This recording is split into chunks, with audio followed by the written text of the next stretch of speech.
আসসালামু আলাইকুম দর্শক, কানাডায় আসার পরে এটাই ছিল কানাডার ফার্স্ট লুক আমার কাছে আমার এয়ারবিএনবির বাহিরে। তো আজকে আমরা আপনাদেরকে দেখাবো যে এই হ্যাপেনিং সিটিতে আমার ফার্স্ট মিলটা কী ছিল। চলেন তাহলে দেখে নিই।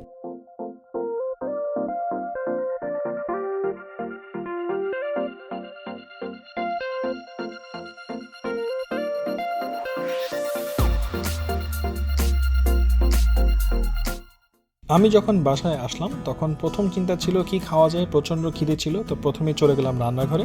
এটা ছিল আমার এয়ারবিএনবির কিচেন, খুবই সুন্দর গোছানো একটা জায়গা। আমার সাথে পাস্তা ছিল, তো আমি পাস্তাটা সিদ্ধ করতে বসে দিলাম। আর ছিল বেসিক মশলা এবং লবণ। তো এগুলো দিয়েই আমি চিন্তা করলাম পাস্তাটা করে ফেলি।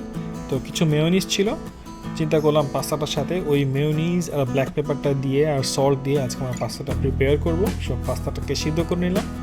এরপরে এই পাস্তার সাথে আমরা অ্যাড করে দিলাম হচ্ছে গিয়ে বেসিক মেয়োনিজ। সো মেয়োনিজ, লবণ এবং ব্ল্যাক পেপার দেওয়ার পরে পাস্তার লুক ছিল এটাকে আমরা প্লেটে নিয়ে নিচ্ছি। আর এটার সাথে আর কি অ্যাড করা যায় আমি চিন্তা করছিলাম। তো আসার সময়তে আমার সাথে কিছু এগস ছিল, আমি চিন্তা করলাম ওকে একটা ডিম পোচ আমরা এটার সাথে অ্যাড করে নিতেই পারি।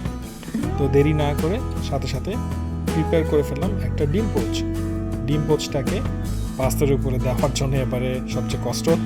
তো ডিম পোচটাকে পাস্তার উপরে প্লেস করে দিলাম। এরপরে মনে হলো যে না, আরও বেশি খিদে আছে, আরও কিছু করা দরকার। তো আমার সাথে কিছু পাফ পেস্ট্রি ছিল, এটা পেস্ট্রিটার ভিতরে চিজ ফিলিং করা ছিল। তো চিন্তা করলাম একটা পেস্ট্রিও অ্যাড করে দিই। তো সেই সাথে তাহলে এই পাস্তা আর ডিম পোচের সাথে একটা পেস্ট্রি অ্যাড করে দিচ্ছি। এই যে দেখেন, এই পেস্ট্রি অ্যাড করে দিলাম। আর ছিল ফান্টা।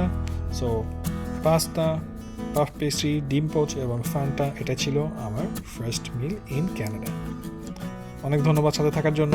ধৈর্য নিয়ে আমাকে ফলো করে দিবেন এবং সাবস্ক্রাইব করবেন। নেক্সট ভিডিওগুলোর জন্য অপেক্ষা থাকবেন, খুব জলদি চলে আসবেন।